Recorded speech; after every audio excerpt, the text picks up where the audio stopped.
कभी प्यासे को पानी पिलाया नहीं, बात अमृत पिलाने से क्या फायदा।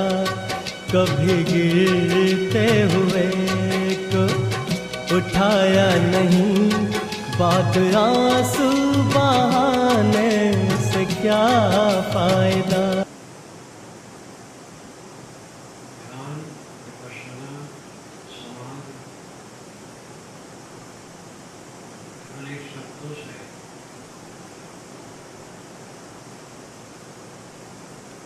इसका प्रयोग किया जाता है।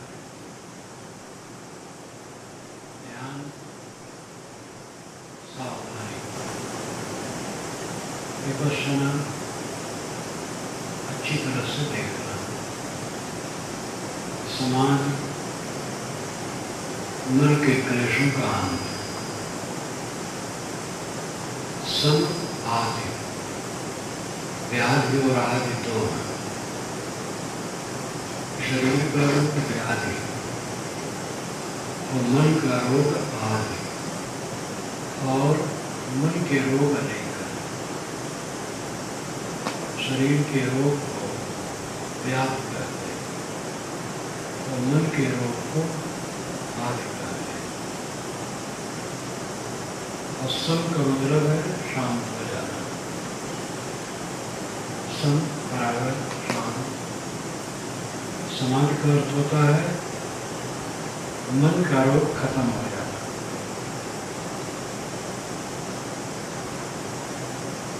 ध्यान का अर्थ होता है जागरूकता, सावधान, सावधान, सही, अवधान, जागरूक।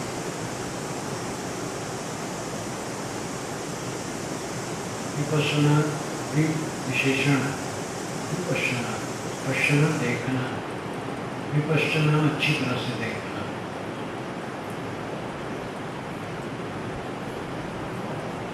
सांख्य दर्शन में कहा गया है, एक रोचक रूपक है। प्रकृति पुरुष के सामने नाचती है और पुरुष उसमें रीझता है। पुरुष जीव पूर्ण आगे विश्राम दिलाना, आगे आगे ज्ञान प्रकाश करने वाला जीव पुरुष है। और उसके सामने प्रकृति है, जड़ जगत। प्रकृति नाचती है और पुरुष उसमें रीझता है। लेकिन जब पुरुष देख लेता है प्रकृति को, तब प्रकृति लजा जाती है, तो भाग खड़ी होती है, तो उसके सामने कभी नहीं होती। यह अलंकार में कहा हुआ है। प्रकृति नाचती है सदा से और पुरुष उसमें रीझता है, इसलिए दुखी है। जब पुरुष उसे देख लेता, देख लेने का मतलब है उसकी सच्चाई देख लेता। देखता तो सब समय है, देखता है तभी तो रीझता है, लेकिन सच्चाई नहीं देखता है। आदमी जब सच्चाई देख लेगा तो रीझेगा नहीं। सच्चाई नहीं देख पाता, गलत आवरण देखता, भ्रम से देखता है। सीपी में चांदी देखना सही देखना नहीं है। रस्सी में सांप देखना सही देखना नहीं है। बालू में पानी देखना सही देखना नहीं है। ब्रह्मपूर्ण देखना।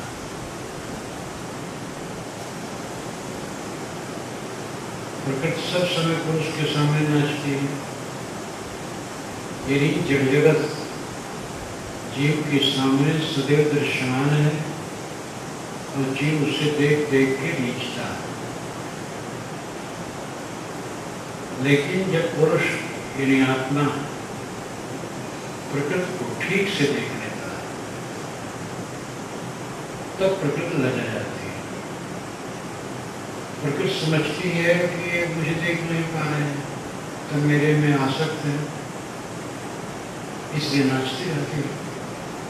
और जब प्रकृति ये समझ लेती है कि इसने हमें ठीक से देख लिया, तो लजा जाती है और भाग खड़ी होती है, तो उसके सामने कभी नहीं आती। ये अलंकारिक कथन है। प्रकृति जड़ है, वो क्या लजा जाएगी? अर्थ यह है कि जीव जगत को देखना है, भ्रम से देखता है, इसलिए मोह करता है। जब भ्रम से देखना बंद हो जाता है, सही देखता है, तो मोह नष्ट हो जाता है। जैसे एक पुरुष स्त्री को देखता है, मोहता है, पुरुष को स्त्री देखती है, मोहती है, तो दोनों सही देखते नहीं, भ्रम से देखते हैं। स्त्री पुरुष का शरीर क्या है? लाश, गीली लाश, गीला गीला जाम, लिबड़ा, अंदर में हड्डी, मांस, रक्त, पेशाब, नस, टट्टी, अंततः कणों का प्रवाह। कहाँ चीज देख पाता है? भ्रम से देखता है। उस सीपी में चांदी देखता है, बालों में पानी देखता है, रस्सी में सांप देखता है, देख नहीं पाता है। जब ठीक से देख लेता है तो गंदगी का पिटारा है। ये सब गंदगी का पिटारा है। जब ये देख लेता है तब प्रकृति व्यर्थ हो जाती है।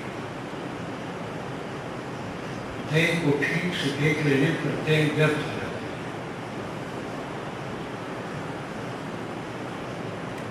सम्मान, सम्मान के लिए बड़ी बड़ी घोड़े, चालबाजियां, मानतो गुरुओं में चालबाजियां, राजनीतिक बाजी चलती है, दूसरे पक्ष को गिराने, निरस्त करने की बात चलती है, क्योंकि वो व्यावसायिक लोग हैं, साधक नहीं। जिसके वेश धरे वो काम नहीं करते हैं।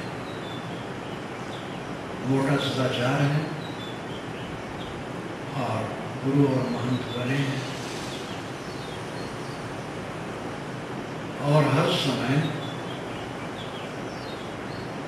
वे अपने को अधिक बुझवाने और प्रतिष्ठित करने की चक्कर में इसकी चालबाजियां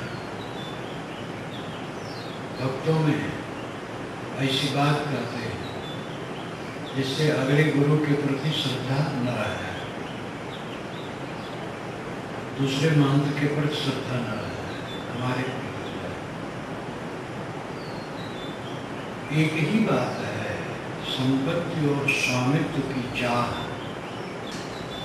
ये चाह जहां जिसके मन में होगी, गृहस्थ विरक्त कोई भी, तो राजनीति करेगा।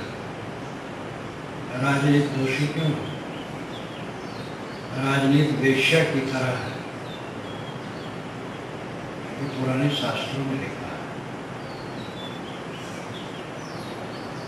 दुश्मन को अपने सिर पर बैठा ले, जब समझे कि हम कमजोर हैं, वो बलवान है, तो जा करके बिल्कुल उसके चरणों में झुक जाए और उसको अपने सिर पर बैठा ले, और जब अपना अवसर आए तो उसको वैसे पटक दे जैसे मिट्टी के घड़े को लोग पटक दे और हो गया।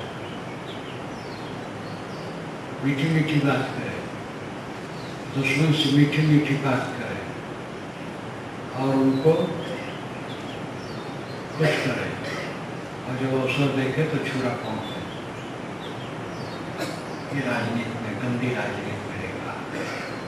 महाभारत में एक सब आता है,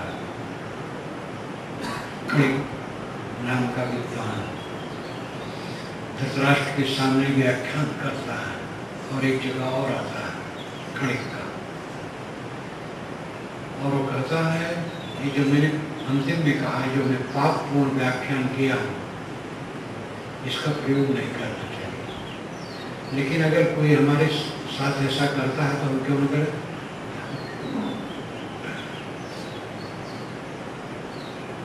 तो ये सब किस लिए है? राजकाज के लिए, भोग के लिए, जो थोड़े दिन में खत्म हो जाता है। तब से राज से नरक। कोई परिश्रम से, प्रारब्ध से, पुरुषार्थ से राज मिलता और राज से फिर नरक होता। वो राज कोई राजनीति की राज नहीं है। जहाँ आप अगुआ बने, प्रतिष्ठित बने, वहाँ ये बात आएगी। अगर ज्ञान वैराग से तो सेवा करेंगे बस। ज्ञान वैराग ढीला है तो राजनीति करेंगे। ज्ञान वैराग है पक्का नहीं तो थोड़ी थोड़ी राजनीति करेंगे, चालबाजी करेंगे, दूसरे को लोग कम समझे, हमें ज़्यादा समझे, ऐसी बात करेंगे, ऐसा व्यवहार करेंगे। राजनीति की रेखा रहेगी वहाँ। संपत्ति और स्वामित्व की जितनी चाहना रहेगी उतना पाप में उठवाएगी। पक्का राजनेता दोषी खाली नहीं, हम सब दोषी। जब दो भाइयों में ऐसा आता है कि एक भाई अगुआ है, ऐसा कोई वही रखता है, धीरे धीरे वो पैसा दबाता है, सार्वजनिक पैसा है पूरे परिवार का, लेकिन वो छिपाना चाहता है, खर्च ज़्यादा बता देता है, आमदनी कम बता देता है। ये राजनीति सुनो क्यों? अपने बच्चे के लिए ज़्यादा धन रखना चाहिए। स्वामी संपत्ति यही तो है, उन संपत्ति उपपत्ति को लावे, सो विरवा संसार में आवे। साहब ने कहा संपत्ति और पद के लिए लोग दौड़ते हैं। संपत्ति भोग पदार्थ और पति स्वामित्व, इसी के लिए लोग दौड़ते हैं, और यही वासना जीव को भटकाती है, अंधा हो जाता है, ज्ञान काम नहीं करता, ज्ञानी भी अंधा होता है। जो पूरा साफ चित्त का नहीं होता है तो ज्ञानी होते हुए भी अंधा होता है। वैराग्य है, अनेक सद्गुण है, अनेक सदाचार है, बड़ा संयम है, लेकिन तृष्णा है अपने को बड़ा मनवाने की, तो चालबाजी करता है, और उसकी चालबाजी उसको नरक दे। बड़ा सूक्ष्म हाल है मन का। जो अपने मन को समझे और सुधारे वो धन्य है। कल्याण तब है जब ये भाव हो कि हमें कुछ नहीं चाहिए, और जो चाहिए वो तो सब मिलता है। उसके लिए प्रयास किया जाता है, बेताब नहीं हुआ जाता। यही फर्क है। सो चाहत बिन चाह, आवश्यक तन निर्वाह जो सो चाहत बिन चाह, बचतन से के हेतु पुण्य के लक्ष्य विवाह। विशाल देव कहते हैं जो शरीर के लिए आवश्यक है उसको साधक चाहता है बिना चाह के। सो चाहत बिन चाह, वो चाहता है लेकिन बिना चाह के चाहता है। कोई उसके लिए खलबली नहीं है, ऐसा हो ही, ऐसा कुछ नहीं, सहज जो हो सके। और मान बढ़ाई कि बिल्कुल धोखा है। हमें कोई ऊंचे बैठा है तो क्या लाभ होगा? दहने बैठा है, ज़्यादा पूजा कर रहे, आरती कर रहे, तो क्या कर रहा? विवेकवान चाहते हैं बिना चाह के, गुजर बसर की चीजें भी बिना चाह के चाहते हैं। पचत नते के हेतु, उसके लिए पचते नहीं, राग द्वेष नहीं करते। निज के लक्ष्य निभा, अपने कल्याण के लक्ष्य को वो निभाते हैं। अनादिकाल से हमने सब कुछ किया है, सब कुछ पाया है, और सब कुछ करके पा करके रोते रहे और कुछ नहीं हुआ।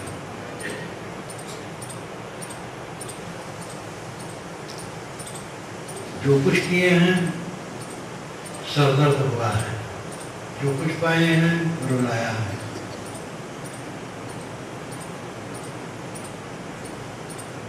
अब आज भी वही तृष्णा है, आज भी रोना है, इसलिए कुछ नहीं करना है, कुछ नहीं पाना है, शांत हो जाना है। तो क्या काम धंधा नहीं है?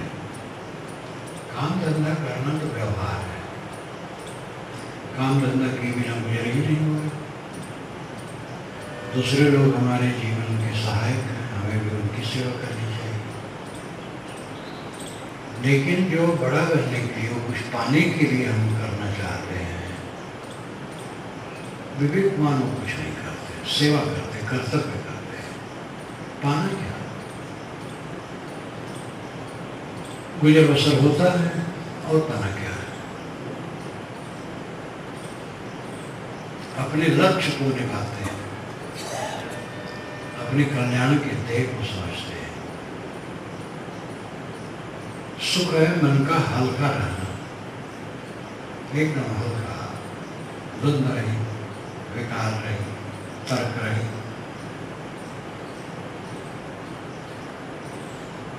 तर्क रहित मन, ये पहली बार मैंने इंद्र घोटिया से सुना था।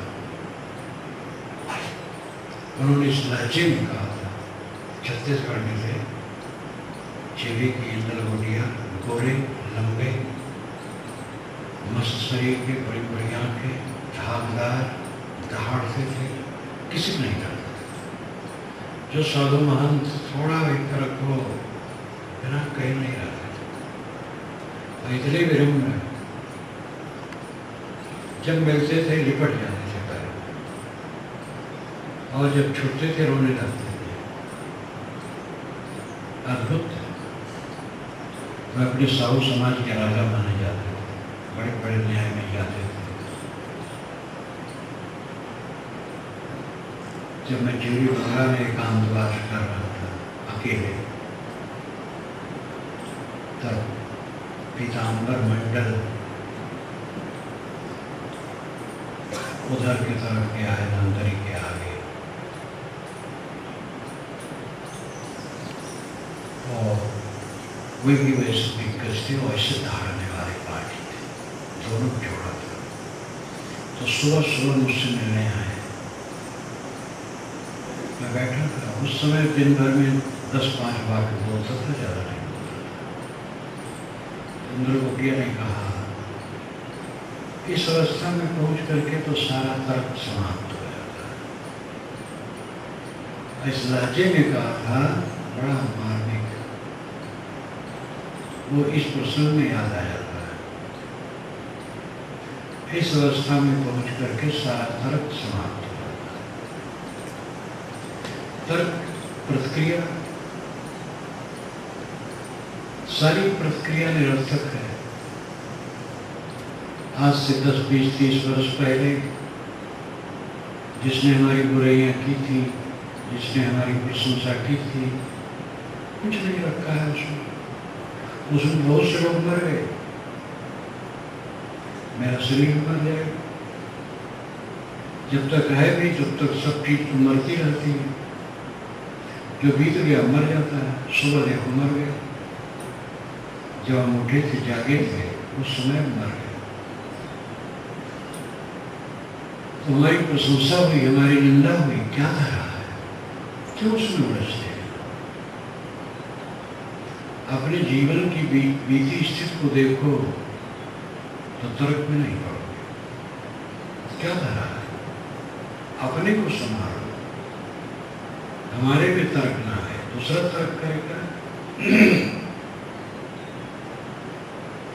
दूसरा हमारी बुराई करके लाभ ले ले, हमारा कोई नुकसान होने वाला नहीं। कोई हमारी बुराई करता है, उसका लाभ होता है और मेरा नुकसान नहीं होता है, तो हमें परेशानी क्या है? खूब लाभ ले, खूब लाभ ले। जब श्री विशाल साहब से कोई कहता था कि अमुक आपको कट कहते थे साहब, आपकी बुराई करते थे, किसी के कहने पर साहब तुरंत उत्तर नहीं देते थे, थोड़ा रुक जो कहकर के बंद कर दे, तो कुछ 10-20 सेकंड के बाद तब साहब बोलते। तो साहब कहना वैसा करने से उसको लाभ होगा, बस इतने कहा है।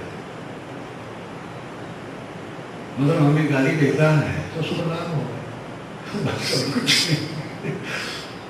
हाँ, उसको लाभ होगा, लोग लाभ ले रहे हैं। हमें गाली दे करके कोई खूब लाभ ले, हमारा नुकसान नहीं हो रहा है, तो किसी हानि नहीं, उसका तो लाभ हो रहा है, हमारी हानि नहीं। आज तक कोई दूसरे के मुंह को बंद करके शांति पाया है? अपना आचरण करके शांति मिलती है। अच्छे लोग भी गाली देते हैं, पढ़े लिखे समझदार सदाचारी साधु, पुराने साधु, ज्ञान वैराग भी काफी अच्छा है, संयम से है, लेकिन बुराई करते हैं। कसर है, उनकी कसर है। इस कसर से उनका अंतिम काम नहीं होगा। सच्ची समझ संशय रहित पारक निजे दुर्गुण रहे, ये विशाल साहब की ही पंक्ति है।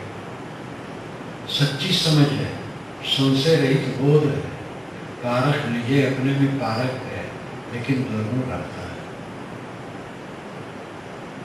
क्योंकि ये बातें तो सब थोड़े दिन में आ जाती है, समझ हो गई, चिंतन का निर्णय हो गया, संशय रहित ज्ञान हो गया कि बाहर से कुछ नहीं पाना, अपना स्वरूप ही नित्य प्राप्त है।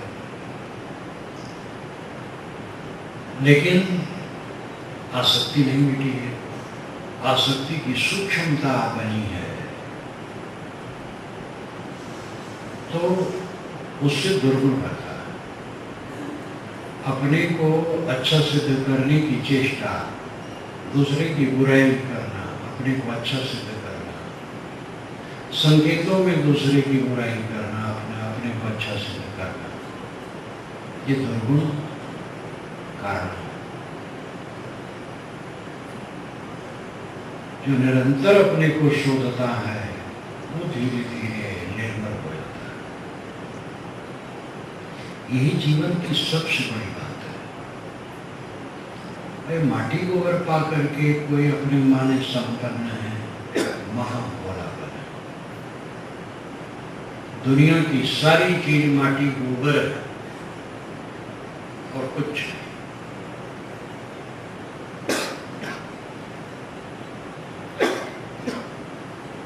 जिसे प्राप्त लोग मानते हैं, प्राप्त लाभ है, सब माटी गोबर है। असली प्राप्ति है चित्त की निर्मलता। जिसका चित्त निर्मल है, उसके समान कोई वैभवशाली नहीं है। और ऐसे आदमी देखे जाते हैं जो सरल है, अनपढ़ है, कोई बोध नहीं, निर्मल बन गया। वो अंतिम बोध न होने से वो दशा पूरा कल्याण का तो कैसे कहे किया जाए, लेकिन स्वाभाविक उनकी इसी के थोड़ी है। छत्तीसगढ़ में एक महिला है, 3-4 वर्ष पूर्व मेरा कार्यक्रम हुआ था प्योरो गांव में, आपकी बात फिर हुआ था, अभी हुआ है, 90 वर्ष की हो गई, झुक के चलती, हल्की सी उठती है तो थोड़ा सीधा उठ खड़ी हो जाती है, लेकिन चलती झुक के। दांत उसके चमड़े के जहाँ छिपे छिपे ही एक दो कोई दांत गिरा है, पता नहीं चलता, सब दांत ऊपर नीचे के बराबर। बात जो सामने बात करो बहुत तो बोलती होती नहीं है, सुनती रहती है, तरीक भर कभी मुस्कुराती, प्रसन्न सब सुना रहती है, घर में काम करती है, दिन भर काम करती है, झाड़ू पोछा माजना, कोई बीमार हो गया तो सेवा, संबंधियों कोई बीमार हो गया वहां पहुंच जाती सेवा, दिन भर काम करती है। रात में सोती है तो रात भर बच्ची की तरह सोती है। उसकी छोटी बहन की लड़की ने कहा कि साहब जब सोती है रात, शाम को सो जाती है, बस रात भर एकदम सोती है बच्ची की तरह, सुबह उठती है फिर नित्य क्रिया निवृत्त करके और दिन भर काम करती, बैठती नहीं, सब समय प्रसन्न। जब उससे बात करो तो वो बात करना ज्यादा जानती नहीं, एक दो बात बोल देती, मुस्कुरा देती बस। लोग कहते हैं राग न द्वेष न लड़ाई न झगड़ा न तो न मैं कुछ। उसका छोटा भाई जर्जर है, छोटी बहन जर्जर है, बीमार रहा करती, उसने शादी नहीं की, बिना शादी किया है, न पढ़ी है न कोई बोध है, लेकिन क्या कहा जाए, एक प्रकार से जीवन मुक्त है, बोधवान नहीं है तो हमें मानेंगे अंतिम काम तो नहीं होगा, लेकिन एक प्रकार से जीवन मुक्त है, आनंद कंद है। प्रवचन मेरा होता था वहां चली जाती थी चुपी चुपी, सबसे पीछे बैठ के सुना कर, क्या समझती होगी पता नहीं। जब लोग बंदगी करने आते तो हाथी सामने चुपी चुपी बंदगी कर देती, चल देती। ऐसे कुछ लोग होते हैं जो प्राकृतिक ढंग से निर्मल चित्त के होते हैं, और ऐसे लोगों को अगर बोध हो जाए तो उनको साधना में बड़ी सरलता है। कितने लोग हैं विद्वान हैं, तेज बुद्धि है, प्रतिभा के धनी है, लेकिन ग्रंथि वाले अहंकार, थोड़े में भड़क जाना, थोड़े में ईर्ष्या द्वेष करना, कामना रखना, अपनी बड़ाई चाहना,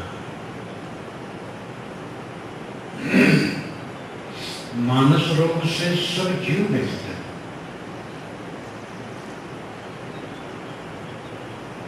जिसका मन हरदम प्रसन्न रहता है वो धन्य है,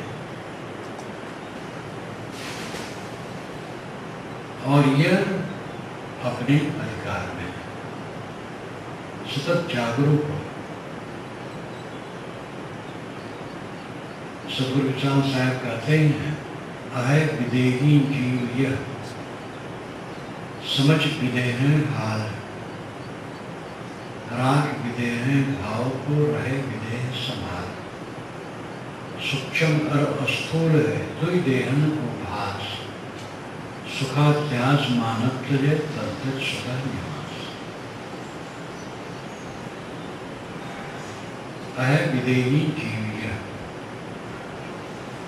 ये जीव देहातीत रहते हैं, इसके पास नहीं, इसी स्वरूप में देह नहीं। इस विदेह के हाल को, दशा को समझो और विदेह भाव को मन में रखो और उस भाव को संभाले रखो। अहे विदेही जीविय समझ विदेह हाल, राग विदेह भाव को रहे विदेह संभाल। जीव देहातीत है, देह से परे, इस दशा को समझो और इस भाव को समझ करके स्थिर रखो। सूक्ष्म और स्थूल है दुई देहन को भास, दो देहों का भास है हमारे सामने, सूक्ष्म और स्थूल। स्थूल काया है, सूक्ष्म संस्कारों का समुच्चय। सुखाध्यास मानव तजे इन दोनों में जो सुखाध्यास सुख की मान्यता है उसको छोड़ गए।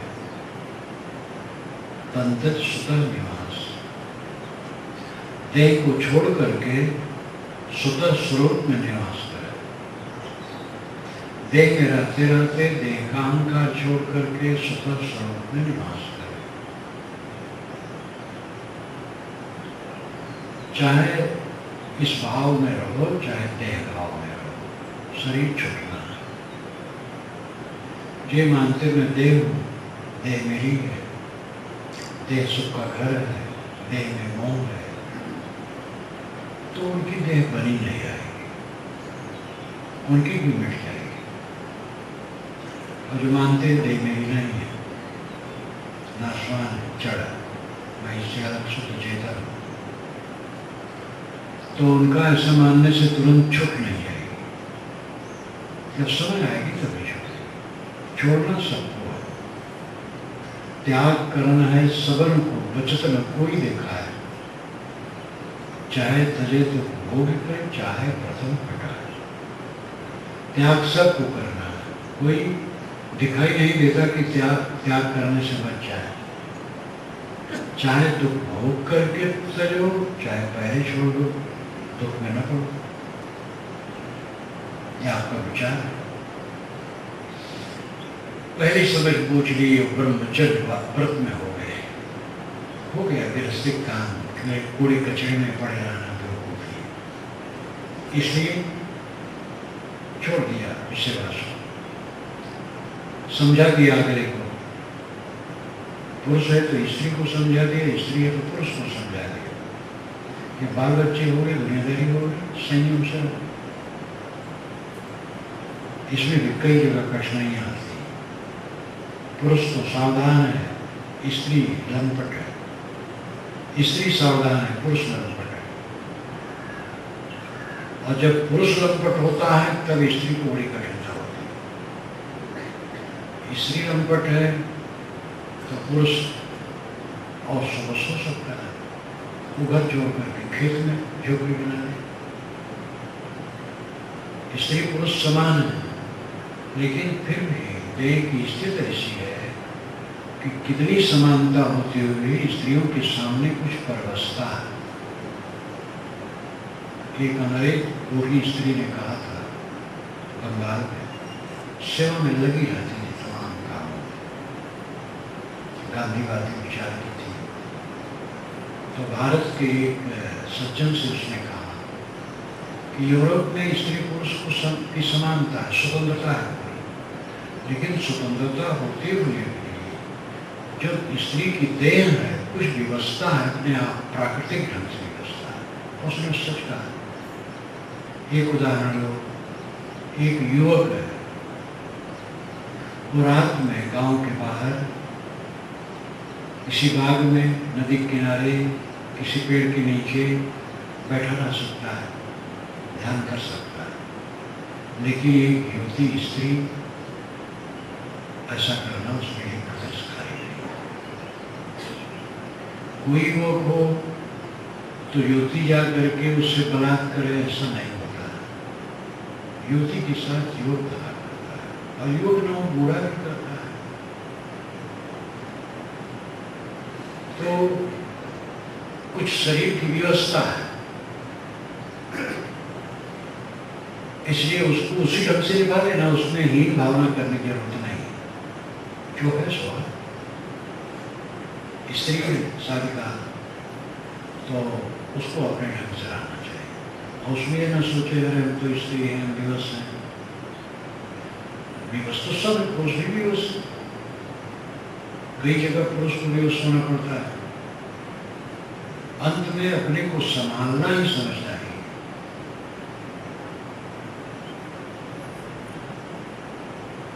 देह मैं हूं ऐसा मानोगे तो भी देह छूट जाएगी, देह में नहीं हूं मानोगे तो भी छूट जाएगी।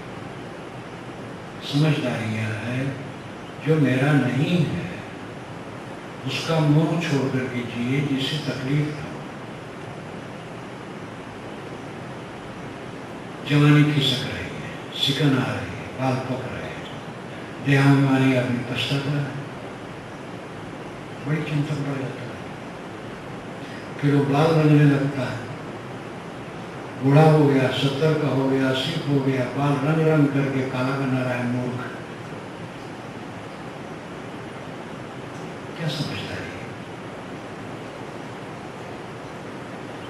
जो है सो है, कितना वो रंग है लेकिन बूढ़े रहेगा। दांत तो उखड़ जाते हैं तो दांत से खाया जाता है, तो खाने के लिए ठीक है दांत बनवाए, लेकिन बाल रंगने क्या जरूरत? कितने बड़े संपदाशाली भी बाल नहीं रखते, बहुत बड़े पूंजीपति हैं, जवान हैं, बाल पक रहे हैं लेकिन नहीं रखते। और कितने हैं बहुत साधारण है लेकिन उन्हें राग रंग के भाव है, बूढ़े हो गए, 70-80 के करीब हो गए, बाल रखते हैं। देहाभिमानी आदमी हरदम डरता रहता है, देहाभिमान करते हैं कि ले हुए रहता, बाल पके, शिकन आए शरीर में। बुढ़ापा तो आभूषण है, बुढ़ापा परिपक्वता का लक्षण है। शरीर पके, मन पके, दुनिया छुट्टी है, शरीर कचरा, छूट जाने वाली चीज है, और इसका मन त्याग कर दे, केवल विवेक से व्यवहार करे तो सुखी रहेगा। राग रंग करने से दुखी रहेगा, चिपके रहने से दुखी रहेगा, चिपका नहीं है तो दुखी नहीं रहेगा। दुख का कारण मोह है।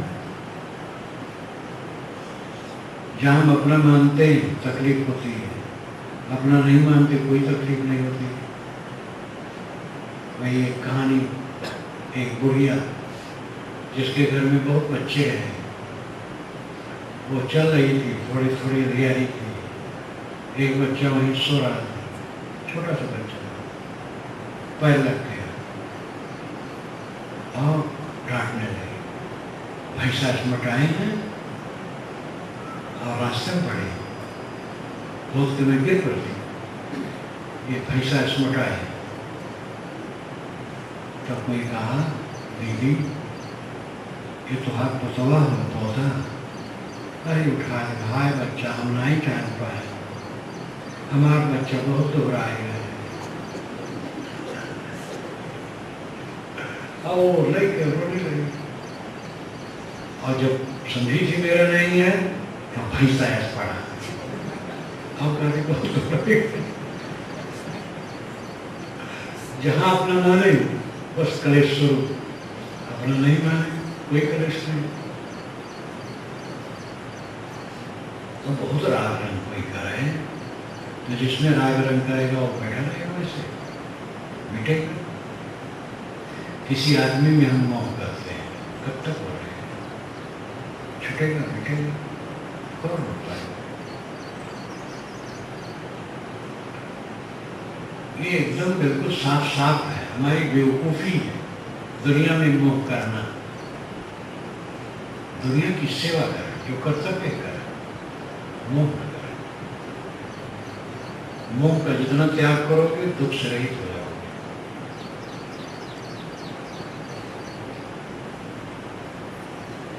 जीव विदेह है, विदेह भाव को संभालो। आए विदेही जीव यह समझ विदेह है हाथ, राग विदेह है भाव को रहे विदेह संभाल। जीव विदेही है, उसको समझो और उसको स्थिर करो। देहाती जब देही नहीं है तो कौन मेरा है? पत्नी, पति, पुत्र, पिता, भाई, माता, गुरु, चेला, सब भगवान, कुछ कौन मेरा, कौन तेरा, कौन हानि, कौन लाभ? पानी की धारा बहती है, ऐसे ये कणों का प्रवाह चल, चीजें बन रही है, बिगड़ रही है। इसमें हम क्या पकड़ना चाहते हैं? पानी में बह रहे हैं और उसमें झाग बुलबुले सामने पड़ते हैं, उसको पकड़ना चाहते हैं, वो पकड़ेंगे फूट जाएगा। पूरा संसार सागर है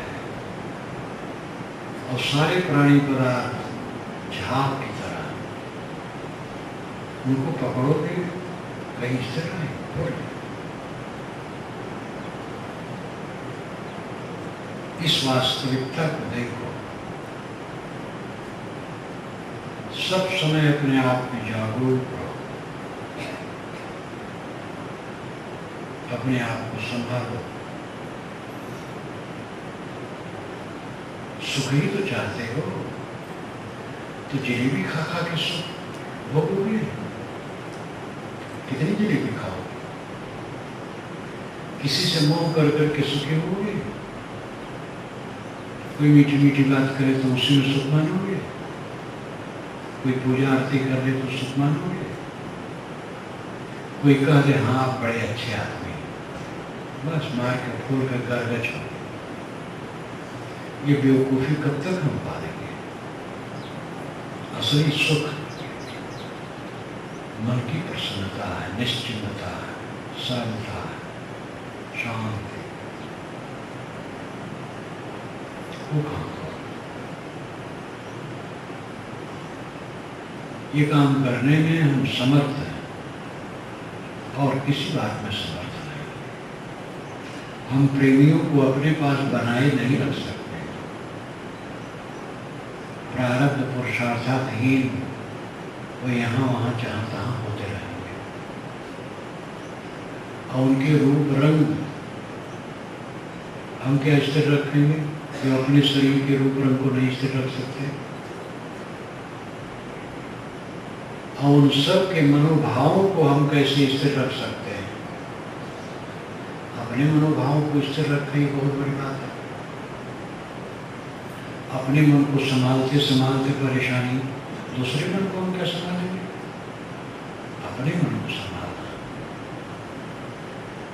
जहां सब कुछ भाग रहा है वहां हम बेवकूफ बने उन्हें पकड़ रहे हैं। आज तो कोई पकड़ पाया?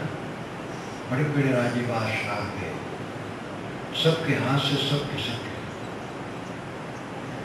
ऐसे राजे बादशाह होते थे कि जब वे जीना पर चढ़ते थे तो सुंदरी युवतियां खड़ी रहती थी, तो उनको पकड़ पकड़ के चढ़ते। मुंह रात वो जमाना था, बस कितनी रखेले रख ली गई दासियां, जो पुराने ग्रंथों में आता है, दास और दासी, गुलाम। कहीं हमला किए और वहाँ के बहुत से पब्लिक को पकड़ रहे और उनको गुलाम बना दिए। तो गुलाम लोग बना रहे थे और कितने रजवाड़े सुंदरी सुंदरी लड़कियों को प्रजा से छटवा देते। अब वो जीना पर चढ़ रहे हैं तो हर स्टेप पर एक सुंदरी युवती खड़ी, उसको पकड़ पकड़ के। ये सब पापी लोग अपना नरक किए हैं, समाज के लिए नरक किए हैं। मन के उन्माद में पढ़ करके आदमी क्या क्या नहीं करता, और जितना अपने को डुबाता है विषयों में उतना उसका नरक होता है। इसलिए अपने आप को संभालो, मर्यादित हो। ये ठीक है कि सब विरक्त होकर नहीं रह पाएंगे, कुछ विरक्त होंगे, जो विरक्त हो सही हो, एक डाल रहा हो। दूसरे लोग विवाह करके रहे तो मर्यादा से रहे, और कुछ दिन के दरमियान में समझ करके वहां भी संयमी होते। सदा रहे सुख संयम अपने वसुधा आदि कुमारी। ये वसुधा, ये धरती तो सदा से कुंवारी है, इसको कोई ब्याह नहीं पाया।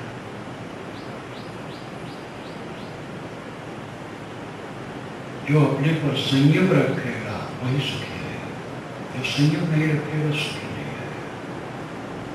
सदा रहे सुख, संयम अपने पर संयम करने से सदा सुख रहेगा। वसुधा आदि कुमारी, वसुधा सदस्य कुमारी, उसको कोई ब्याह नहीं पाया। इसी को कहा जाता है माया को कोई ब्याह नहीं पाया। एक महात्मा के पास माया पहुंची और कही कि तुम मुझसे शादी करो। महात्मा ने कहा तुम्हारी शादी अभी नहीं हुई? कहीं नहीं हुई। कहीं कितनी उम्र है? कहीं अनादि से हो, तो अभी तो तुम्हें कभी नहीं था। तो कहे जो मुझे चाहा उसको मैंने नहीं चाहा, और जिसको मैं चाहा वो मुझे नहीं चाहा। तो महात्मा ने कहा मैं भी तुम्हें नहीं चाहता। ये कहानी की बात समझाने के जो माया को चाहा, माया भाग गई, अर्थ गई।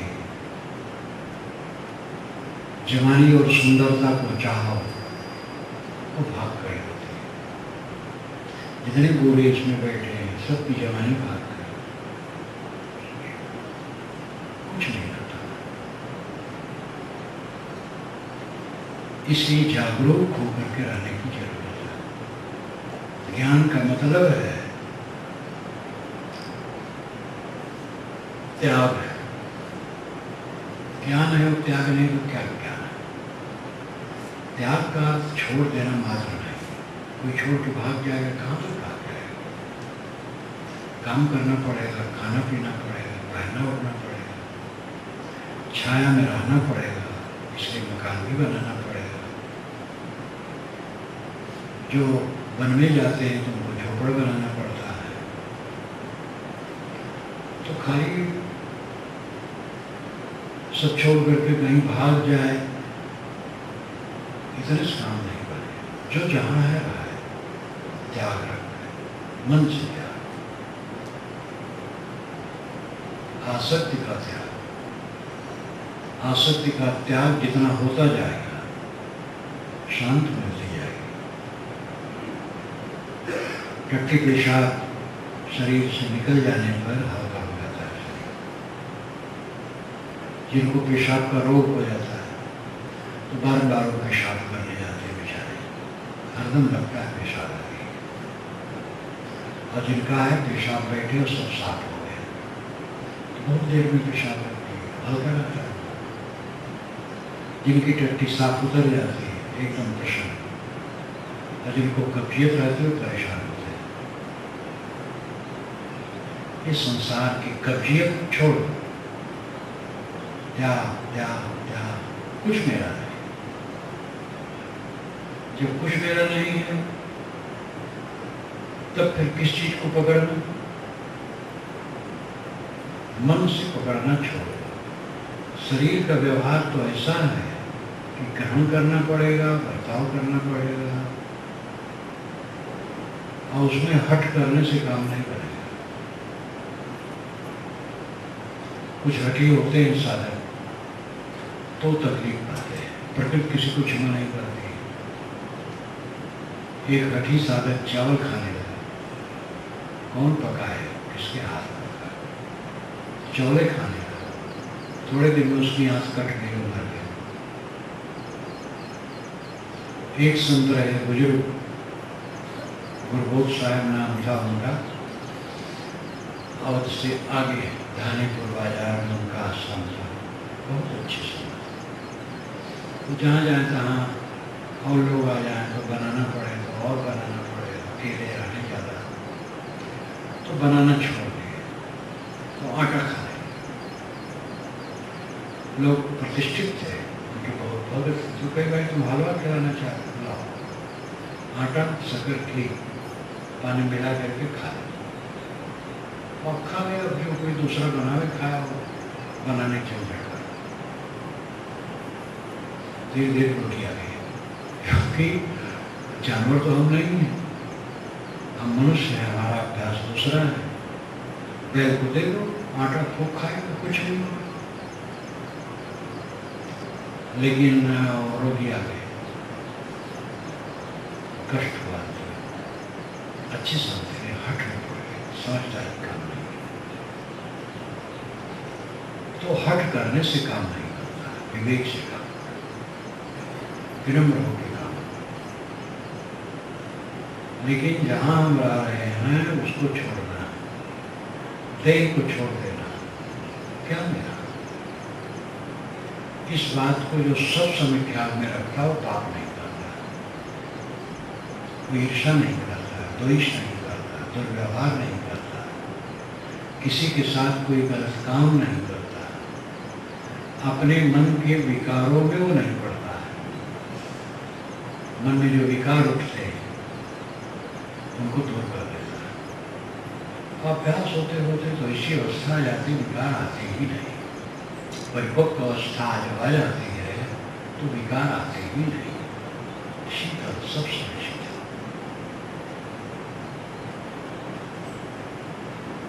जो जितना समझ पाए, कर पाए, करना चाहिए। सबकी समझ बराबर नहीं होती, समझ बराबर होने पर भी परिश्रम की शक्ति सबकी बराबर नहीं होती, दृढ़ निश्चयता सबको बराबर नहीं होती, संकल्प शक्ति सबकी बराबर नहीं होती। एक ही अध्यापक अनेक छात्रों को पढ़ाता है और सभी छात्रों की शक्ति अलग है। कोई बहुत आगे निकल गया, कोई बहुत पीछे रह गया, कोई मध्य में है। ये अपनी अपनी योग्यता है, अपना अपना निश्चय, संकल्प शक्ति। सबको चाहिए अपनी शक्ति के अनुसार आगे बढ़े।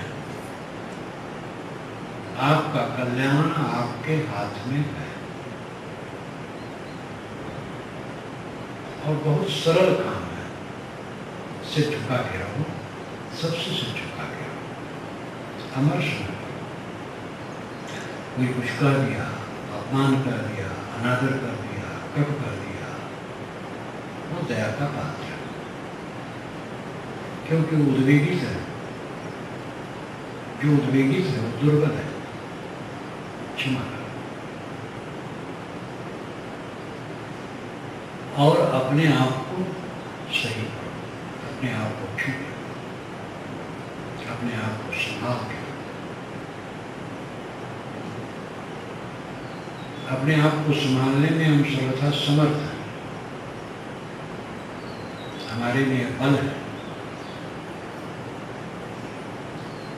स्थूल पदार्थों को तो हम वैसे नहीं रख सकते, लेकिन मन को रख सकते। शरीर वृद्ध होगा, वृद्ध होते होते जर्जर हो जाएगा, लेकिन मन को विवेक में हम बलवान रख सकते हैं। जो शारीरिक ही कुछ ऐसी स्थिति आ जाती है कि आदमी समझदार होते हुए भी विस्मृत में चला जाता है, वो शारीरिक मामला है। वो ऐसा सबको नहीं होता, किसी किसी को होता है। जैसे अटल जी को इस समय है, वे कुछ नहीं जान पाते, किसी किसी का ऐसा होता है। तो शारीरिक करके शरीर अगर ठीक है तो बुढ़ापा में मन और परिपक्व हो जाता है। सभी साधक ये ध्यान दें, दुख जीव का शत्रु है। कोई जीव दुख नहीं चाहता और दुख हमारा निमंत्रित है। हमने स्वयं अहंकार कामना करके दुख को निमंत्रित किया। अपने अहंकार और कामना को छोड़ देने वाला दुख से मुक्त हो जाता है। ये मुद्दा सामने रखो और साधना करो। चल मुसाफिर चल, यहाँ कोई नहीं तेरा। चल मुसाफिर चल, यहाँ कोई नहीं तेरा। चल हुआ पूरा तेरी तकदीर का फेरा। चल मुसाफिर चल, यहाँ कोई नहीं तेरा।